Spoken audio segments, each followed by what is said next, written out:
Okay, so election predictions. Right. They're everywhere. Right. This time of year, you can't get away from 'em. But, Yeah. here on the deep dive, we like to kind of go a little deeper. Absolutely. You've probably heard of Allan Lichtman. He's this professor who's made a bit of a name for himself predicting presidential All right. elections. Right. So today, we are diving into his method. It's called The Keys to the White House, to see if it's really based on a historical patterns or just a bunch of, hot takes with a fancy title. Well, and that's what's so interesting about Lichtman's work, I think, is that he comes at it as a historian. This isn't like, I'm looking into my crystal ball. Right. He's actually developed this scorecard basically based on 13 specific historical factors that have held true in past elections. So it's really about recognizing those patterns and using them to kind of understand where the political winds might be blowing this time around. So less fortune telling, more historical detective work. Absolutely. And the big question, of course, on everyone's mind is how does this work, in the thick of it, in this wild race between Harris and Trump? Exactly. So let's break down Lichtman's 13 keys, right? These true or false statements about the current political landscape, and see what they might tell us about the 2024 election. It's like we're about to unlock some historical secrets here. Okay. All right, so what's the first key that could make or break a candidate's White House dreams? Well, key number one really gets right to the heart of party power. Okay. It's called the party mandate. And basically it asks, did the incumbent party manage to gain more seats in the House of Representatives during the midterms Right. than they had before? So it's essentially a measure of kind of how are voters feeling about the party in power. So are we talking good news or bad news for the incumbent party this time around? Unfortunately for them, not so good. Uh-oh. In the recent midterms, the incumbent party actually lost seats in the House. And historically speaking, when that happens, it doesn't tend to bode well for their chances of holding on to the presidency. Wow. So round one goes to the challengers. It makes you wonder how often that first key alone has predicted the outcome. Yeah, it's definitely significant. Yeah. But there are 12 more we got to get to. Okay, all right, hit us with number two. All right, so key number two is about competition within the incumbent party. So the question is, was there a serious battle for their presidential nomination? Well, Biden bowing out and Harris stepping up, that certainly changed the game. Would that count as a serious contest, according to Lichtman? Yeah, and that's actually an interesting question because Lichtman himself kind of went back and forth on this one a little bit, but ultimately he scored this key as true for the incumbent party because while there was a change in the lineup, so to speak, Right. there wasn't really a drawn-out, divisive primary battle within the party. Interesting. So despite this shift from Biden to Harris, the incumbent party avoids a penalty on this one. Which brings us to key number three. What historical pattern does this one reveal? This one's much more straightforward. Okay. Is the incumbent party candidate the sitting president? Definitely not. And- Biden is out of the picture, leaving Harris to run as the incumbent party's nominee. So that's a false, Yeah. if I've ever heard one. You're absolutely right. And historically speaking, not having that power of incumbency can be a real disadvantage for a candidate. Okay, so that's 1 point for the challengers and 1 for the incumbents. Okay. This is getting interesting. It really feels like each key is adding another layer to the story. Exactly. Yeah, these patterns start to sort of build on one another, and it gets really, really interesting. So key number 4 takes us to the world of third-party candidates Okay. and asks, is there a significant third-party or independent campaign this time around? Okay. Someone who could potentially shake things up. Well, I mean, there's always someone else on the ballot, right? But I can't think of, like, a super charismatic independent candidate who could pull a massive percentage of the vote. Yeah. I think we have to go with false on this one. I agree. Lichtman also determined that there wasn't a major third-party contender in this election, someone who could really disrupt that traditional two-party race. Right. Okay, so the score is tied at 2 trues and 2 falses. We're only 4 keys in, and already I'm seeing why this method is so fascinating. It really makes you think about all these different factors that can influence an election, that you might not always consider. Absolutely. And that's the thing. It's not about, one poll or one news cycle. It's about kind of understanding that bigger picture, the Right. sort of historical forces that might be shaping the race kind of behind the scenes. Which brings us to key number 5, Okay. right? What historical precedent are we uncovering with this one? All right, so key number 5 takes us straight to the economy. It asks, is the economy in recession during this election campaign?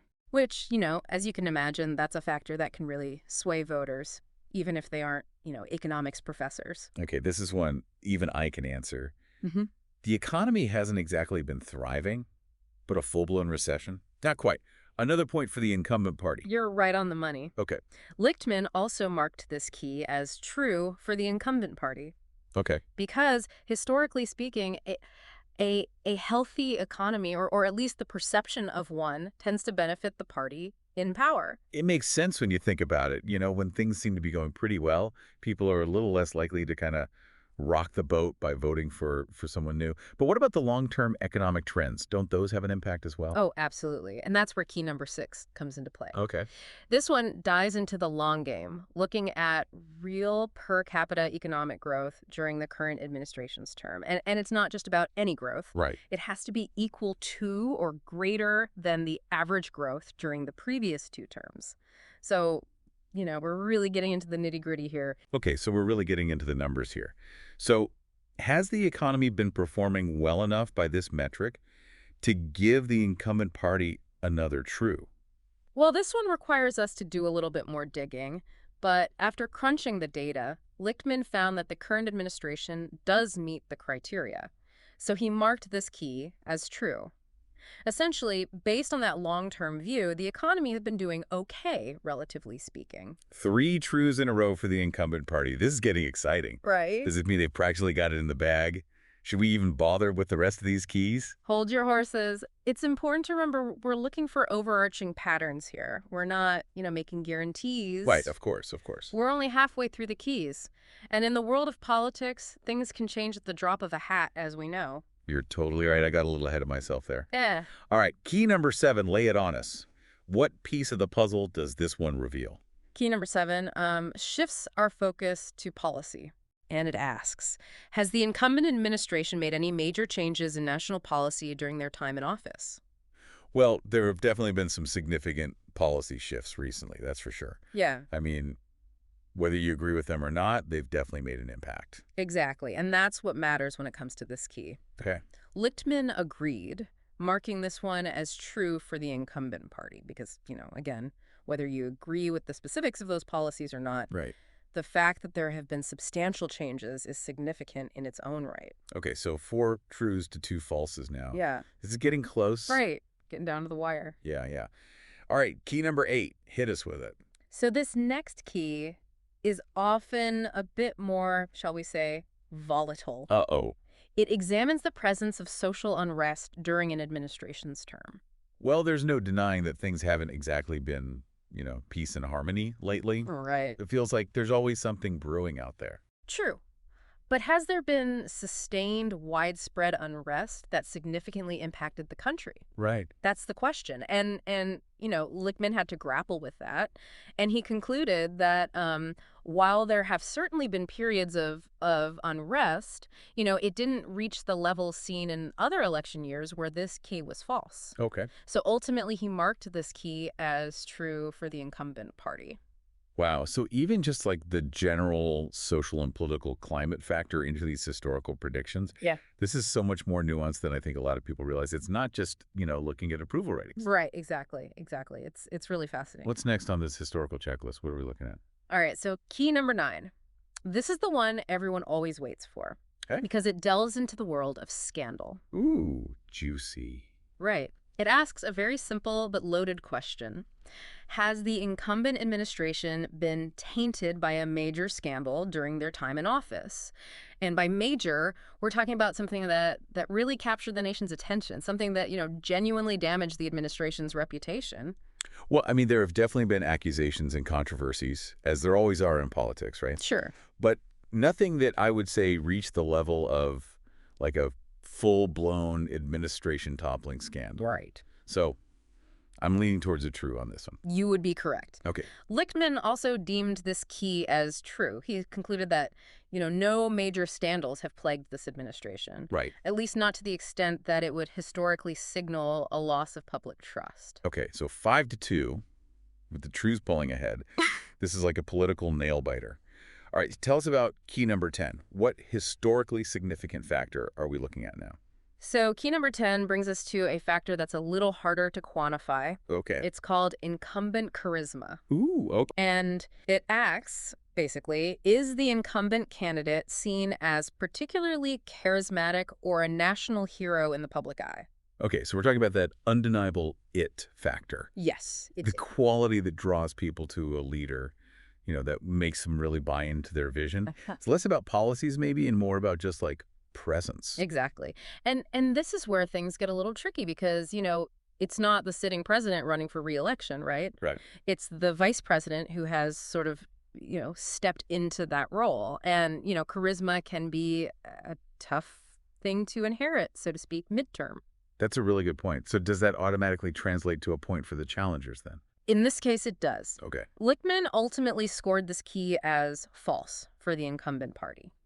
He acknowledged that while, yes, the current candidate might possess certain leadership qualities, Right. they haven't quite cultivated that aura of, undeniable charisma that has historically benefited some past presidents.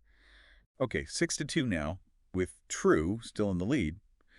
But this idea of charisma got me thinking, don't we also have to consider the challenger's charisma as well? I mean, shouldn't that factor into the equation somehow? You're absolutely right. We can't just ignore the challenger's image, right? Right.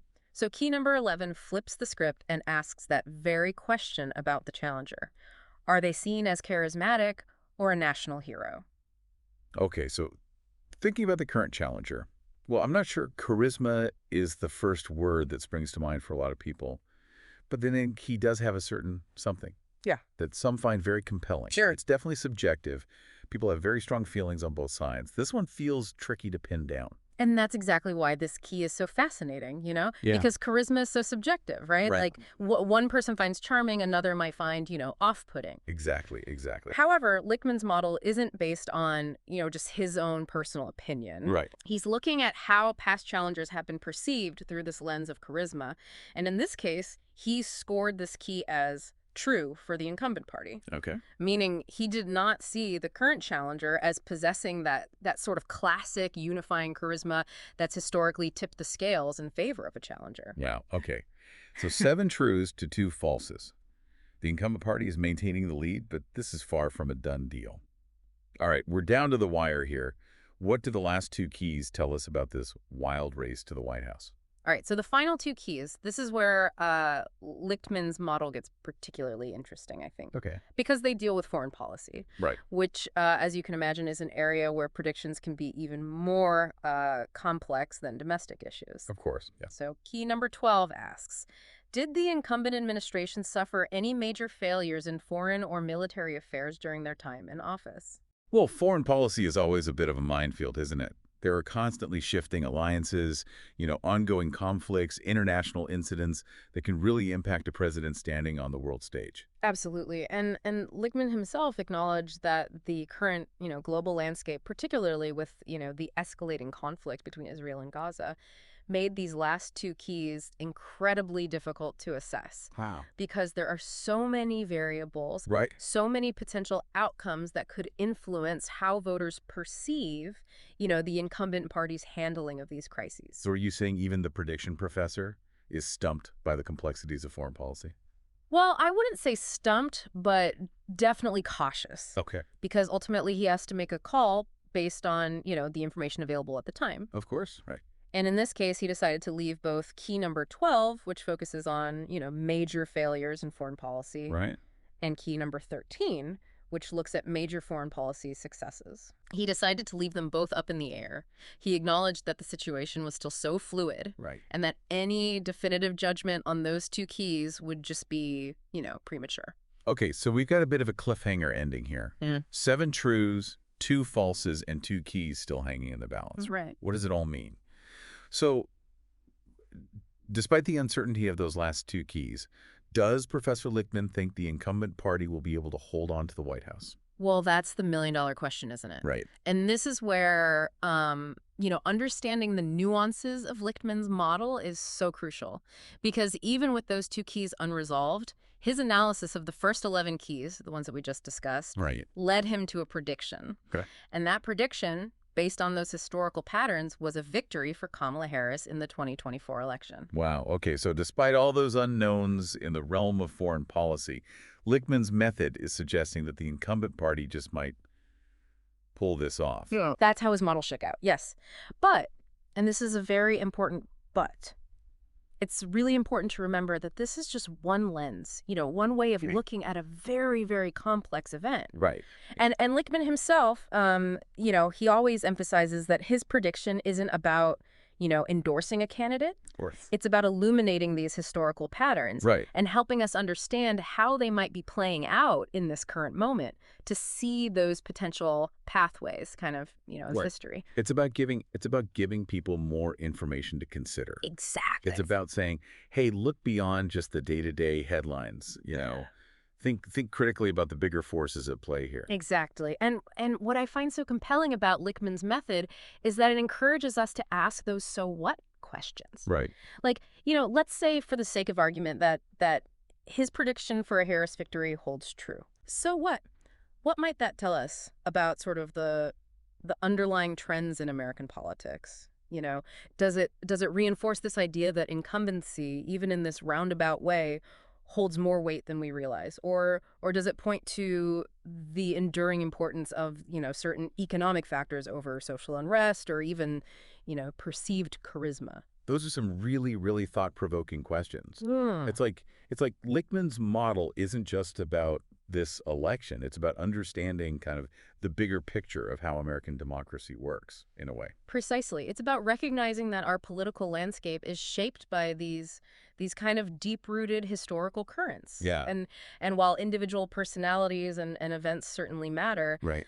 they often play out against this backdrop of these larger trends that have been building for decades. It makes you wonder if we're sometimes too focused on just the short game, like, the latest poll numbers or the viral soundbite, and we kind of miss these bigger patterns that someone like Lichtman is so attuned to. And that's the beauty of a deep dive like this, I think. Right. It's a chance to sort of step back from that constant flow of information Right. and think about this election from a totally different angle. And who knows, you might even come away from this disagreeing with Lichtman's conclusions. Right. But hopefully it gives you a new framework for understanding those factors that might determine the outcome. I know I'm already seeing this election in a new light. It's almost like, Lichtman has given us this secret decoder ring for understanding not just the past, but maybe even glimpsing into the future. It's definitely a powerful tool. Yeah. And speaking of tools, I would encourage everyone listening to actually look up Lichtman's 13 keys and see how they apply to elections from the past. Yeah. You might be surprised at the patterns you start to notice. It's a great way to impress your friends with your, political knowledge. Right. Imagine you're at an election watch party and someone's like, oh, there's no way they can win. Yeah. And you can be all like, well, actually, based on key number 6 and the long-term economic trends. There you go. I think they just might. That's right. You'll be the life of the party. Exactly. No, but in all seriousness, no matter what the outcome, remember that your vote, your voice matters. Don't let any, model or prediction Right. diminish the importance of participating in the democratic process. Absolutely. This has been an incredible deep dive. We've journeyed through history. We grappled with this kind of unpredictable present. We did. And hopefully come away with like a whole new perspective on how these elections unfold. And hopefully a few more questions to ponder. Right. Right, exactly, because the most important thing isn't just predicting the future, but actually shaping engage it. in discussions and hold This our has elected been officials the deep accountable. dive. We'll be Our back hope next and time with optimism another are the driving fascinating forces that look will beneath the propel us surface of the forward. news you think We you know. must instill It's easy these to get caught values up in the our win or children, lose. teaching All them right. the importance But it's of about more civic than that. engagement Right, and there's the so much power more of to their unpack voices. here. It's Together, not we just can about, build a okay, brighter here's the future winner. for all, because